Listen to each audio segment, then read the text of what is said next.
This is Book Talk with Corbin. I am your host, and we have a first-time guest here, Brother Judd Dunning. Am I pronouncing that right, that last name? Yeah, yes, you are. Yes, sir. And he's a great author. He's just fantastic human beings, highly recommended to me.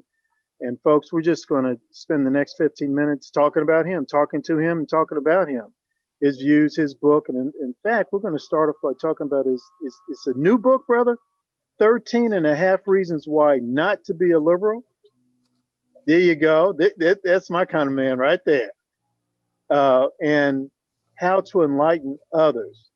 And it's described here as a powerful, fiery, fun, insightful book at the modern liberals' core arguments and how to respond with political facts, actual history, and personal anecdotes. And I'm going to get this book real soon because some of the experiences I've had, I just sort of like want to start banging my head up against the wall. Man, so tell me one of the 13 and a half reasons why a person should not be a liberal. One of our chapters, chapter 2, I love. Life is not fair and people are inherently unequal. Free market capitalism and individual liberty. So, right. I mean, if you go through our book, what we did is we took the 13 different ideological truths, we distilled them down. We have 4 sections: economics, cultural and social issues, safety and security. We have a chapter on Trump. We put it at the end because, we wrote it before, but we thought he did a fantastic job. There was 370 some achievements at that time, 365. I think there's now 389 that major achievements they made. But it was a book about conservatism over the years in history. We want it to be a compendium people could go to. And then we have a bonus chapter on the 13th and a half reason is life, which I'll get to if we talk about it. And then we did something on the riots and COVID at the very end, because we were able to we kept rewriting right up until we released it in November. But, this is a great chapter for me. I mean, if you truly want a fairer, more just, more equal society with prosperity rather than shared misery, then the only economic solution is capitalism. Mm-hmm. And we go into the depth of it. It's interesting right now because people are talking about cancel culture. And I was thinking, well, what is cancel culture? Well, it's a nanny state by the big tech or by individuals, essentially taking away individual liberty and free will to choose. And what is the greatest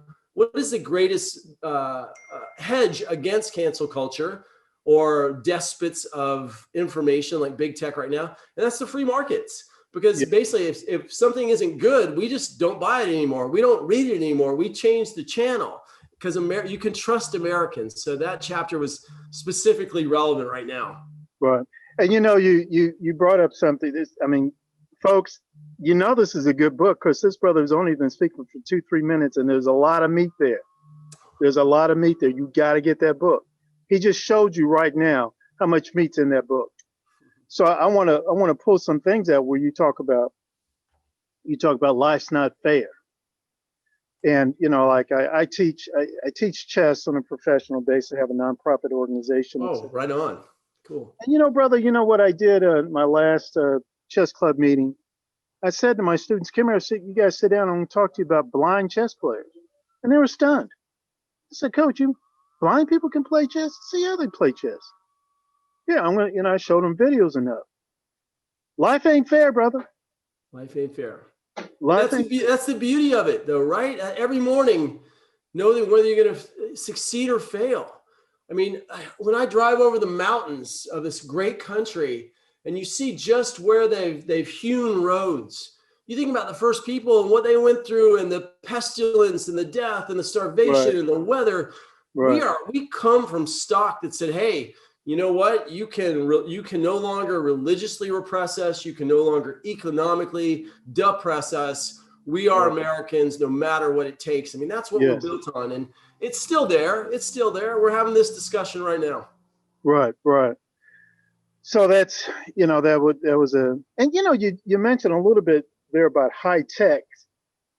Now I don't want to get too far away from your book, but what was sort of like some of your thoughts when you saw what Twitter and Google did first in taking off the president, and then later their attacks on Parliament. Look, my book is about being an American. Ultimately, although the title is intense, free speech is so serious. Here's my opinion of it. The vengeful, vindictive victimcrats are triggered by Trump's push for excellence rather than homogeny and equal outcome instead of equal opportunity. Yes. And they're currently executing the biggest safe space cleansing and big tech digital book burning the West has ever known. And these ultra spiteful people, they're making a list, they're checking it twice out, who they want to harm and cancel. Why? Because they still don't have an alternative vision that really excites and taps into America. So this is all a huge distraction. Unfortunately, it's driven by the false adoption of the glamorized side of a socialistic society, which doesn't exist in reality. It's never exist in reality. No. I was in Zimbabwe soon after independence, soon after they gained their independence from racist minority rule, the Ian Smith regime. And brother, the first thing that hit me, I was so excited because I was such a big supporter of ZANU-ZAPU and Robert Mugabe, Patriotic Front, the whole bit.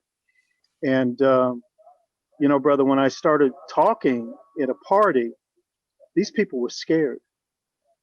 They were scared to talk about things. And I thought that was so odd. I said, well, Mugabe's in power now, and he's going to usher in this great socialist democracy. And isn't this what you want? Isn't this the great thing? And my guest later told me, he said, Corbin, they were scared of the questions you were asking. They thought you were an agent. Now that should have told me something right then and there. But years later, as you know, I mean, he turned that place upside down. I mean, he just utterly destroyed it.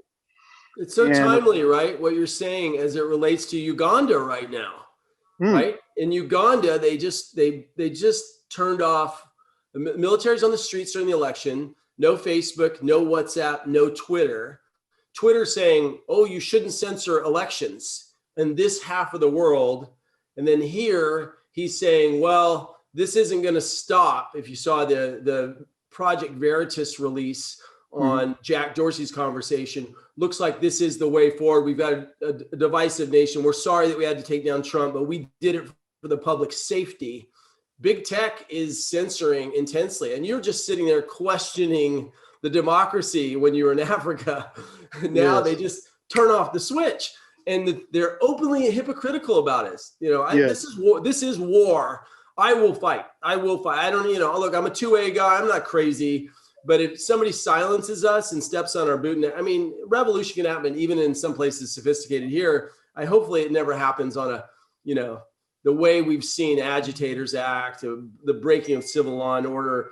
But we definitely have to fight to the edge legally, and hopefully that's always where it stays. Right. And I think one way we fight is buying books like yours, 13 and a half Reasons Why Not to Be a Liberal. I think that's very important. We buy books like that. We read them, even go as far as to study them, maybe like what do they call these things? Reading clubs or something like that. I mean, we've got to arm ourselves, because I've been a little concerned. I have a great nephew, very proud of him. He just entered a doctoral program. I think he's about to finish up. But brother, he doesn't seem to understand free speech. Does that make any sense? Oh yeah, does it ever? Does it ever? I mean, he just doesn't seem to understand. He said, "Well, Unc, you can't have hate speech that is not protected." I said, "Brother, that's the very speech you are trying to protect, because who's going to define what's hate speech?" Yeah. So I don't know. I'm concerned. But, I think one of the best things we have to do is to educate ourselves. And one of the best ways to start educating ourselves and talking amongst one another about things is to pick up books like yours. Now, do you have a chapter in there about free speech? I think you said that you did.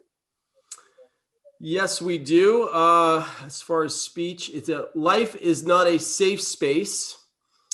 Free speech versus leftist political correctness would be Right.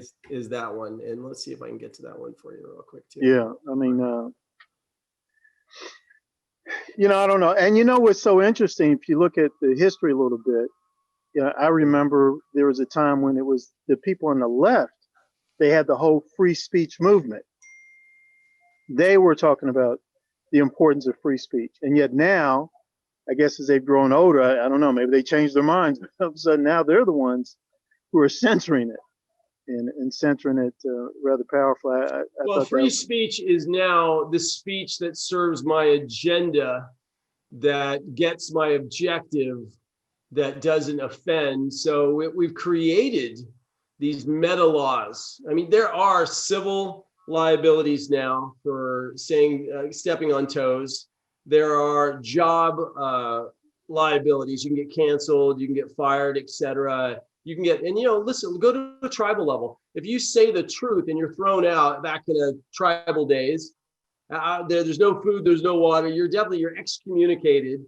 We are collective group beings. I got canceled this week. It was really interesting. I also have a real estate company, dwgcapitalpartners.com. We do syndicated investments, and people pulled out because I was Republican. I have a graphic artist team and an employee team. No argument, no nothing. They're like, hey, you're flawed, broken, deplorable, racist, irredeemable. No discussion. We cannot work with you in good stead on a principle basis because you voted for Donald J. Trump. I'm just a Republican. I go, where are my classic liberal, labor Democrats back in New York? Where are my Italian and my Irish friends? So Right. there are real consequences out there for this, And when it comes to free speech, our Declaration of Independence and our First Amendment are more important than anyone's feelings. Yeah, I couldn't agree with you more. I'd also been some time in apartheid South Africa, and I spoke obviously with a lot of journalists, including Zwelaki Sisulu, and even though there were black newspapers in South Africa, and there were some open journalists, but if they stepped out of a particular line,